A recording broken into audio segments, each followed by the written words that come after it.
Pemikiran Ki Hajar Dewantara tentang pendidikan.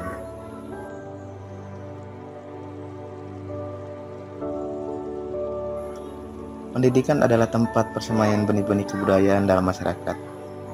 Ki Hajar Dewantara memiliki keyakinan bahwa untuk menciptakan manusia Indonesia yang beradab, maka pendidikan menjadi salah satu kunci utama untuk mencapainya. Pendidikan dapat menjadi ruang berlatih dan bertumbuhnya nilai-nilai kemanusiaan yang dapat diteruskan atau diwariskan.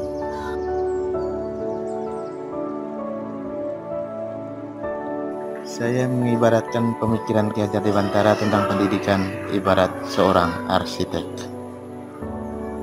Banyak orang melihat hasil karya desain arsitektur berupa sebuah bangunan yang menjulang megah di atas sebidang tanah, seolah-olah merupakan bangunan yang mati tanpa nilai atau makna yang berarti.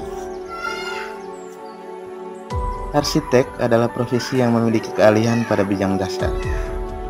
Keahlian ini yaitu mengurus segala permasalahan yang berkaitan dengan perancangan dan pembangunan.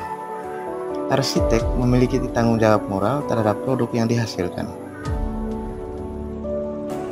Dalam hubungan dengan pemikiran Ki Hajar Dewantara tentang pendidikan, saya mengibaratkan pendidik atau guru sebagai seorang arsitek, bangunan yang dihasilkan sebagai siswa, dan pemilik bangunan adalah orang tua atau masyarakat atau bangsa dan negara. Arsitek memiliki tanggung jawab terhadap produk bangunan yang dihasilkan, demikian pula seorang guru memiliki tanggung jawab moral terhadap keberhasilan anak didik. Seorang guru juga harus benar-benar memfungsikan diri sebagai arsitek yang membuat siswanya nyaman dan aman. Menurut Ki Hajar Dewantara, manusia merdeka adalah manusia yang hidupnya lahir dan batin tidak bergantung pada orang lain, akan tetapi bersandar atas kekuatan sendiri. Dalam merencanakan struktur bangunan atau gedung, ada beberapa hal yang perlu diperhatikan oleh seorang arsitek.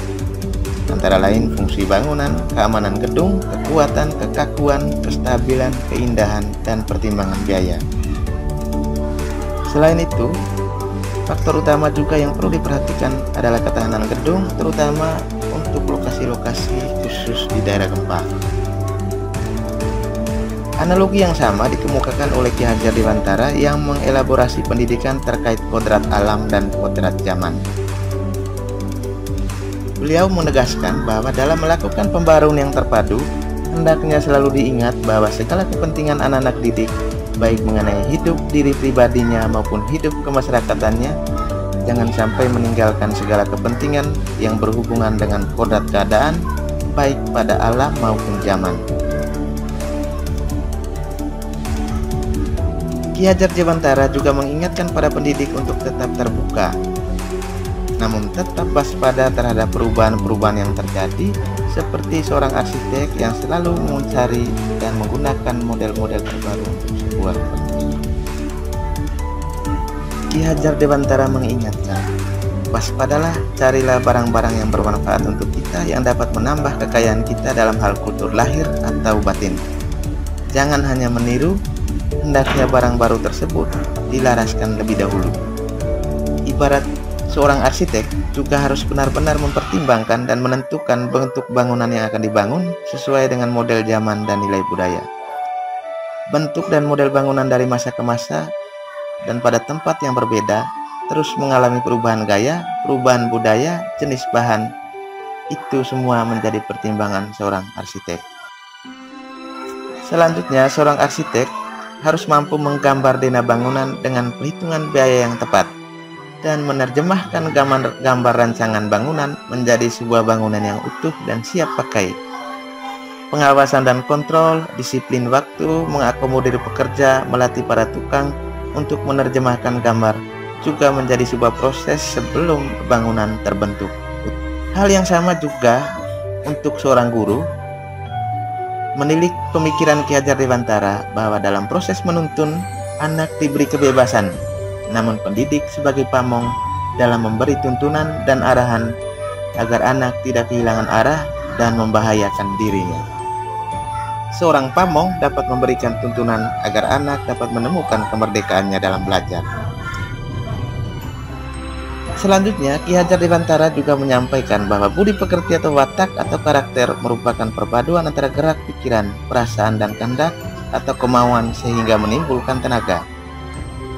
Budi pekerti juga dapat diartikan sebagai perpaduan antara cipta, kognitif, karsa, atau afektif sehingga menciptakan karya atau psikomotor. Rujukan ini ibarat kehebatan seorang arsitek yang mampu menerjemahkan keinginan seseorang untuk membangun rumah yang menjadi impiannya, mampu memadukan dan menggabungkan seni dan kreativitas, berkontribusi pada budaya. Artinya seorang arsitektur menorehkan sejarah melalui karya-karya yang ia bangun. Arsitektur adalah sebuah usaha untuk mempertemukan teori dan aplikasi praktis sehingga didapatkan praksis. Vitruvius yang hidup di zaman Romawi mengajukan 3 prinsip arsitektur, yakni venustas atau keindahan, utilitas atau kegunaan, dan firmitas atau kekokohan. 3 prinsip arsitek tersebut dianggap sebagai prinsip perancangan bagi seorang arsitek yang ingin menghasilkan karya yang bermutu. Hal yang sama juga disampaikan oleh Ki Hajar Dewantara yang mencetuskan pemikirannya dalam 3 semboyan pendidikan, yakni Inga Sosung Tulodo, yang artinya memberi teladan atau contoh, Ing Madaya Mangun Karsa, yang artinya di tengah-tengah bisa menciptakan prakarsa, dan Tuturi Handayani, yang artinya di belakang seorang pendidik harus bisa memberikan dorongan dan arahan. Ketiga semboyan ini juga menjadi jiwa dari pendidikan. Namun demikian, sehebat-hebatnya seorang arsitek, ia tidak mampu merancang fondasi sebuah bangunan di atas angin. Fondasi bangunan kodratnya harus melekat dengan tanah sebagai pijakan utama. Demikian pula dalam pemikiran Ki Hajar Dewantara, seorang pendidik tidak bisa mengubah kekuatan kodrat yang ada pada anak-anak, bahwa hidup tumbuhnya anak itu terletak di luar kecakapan atau kehendak kita kaum pendidik. Makna filosofi dalam karya desain arsitektur memberikan gambaran tentang pentingnya konsep filosofi dalam sebuah desain arsitektur.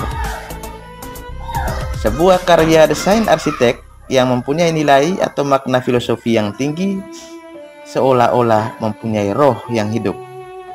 Demikian pula hasil refleksi saya tentang pemikiran Ki Hajar Dewantara tentang pendidikan bukanlah sekedar karya sejarah untuk dikenang, tetapi harus menjadi roh yang hidup yang menjiwai semangat pengabdian dalam tugas sebagai guru.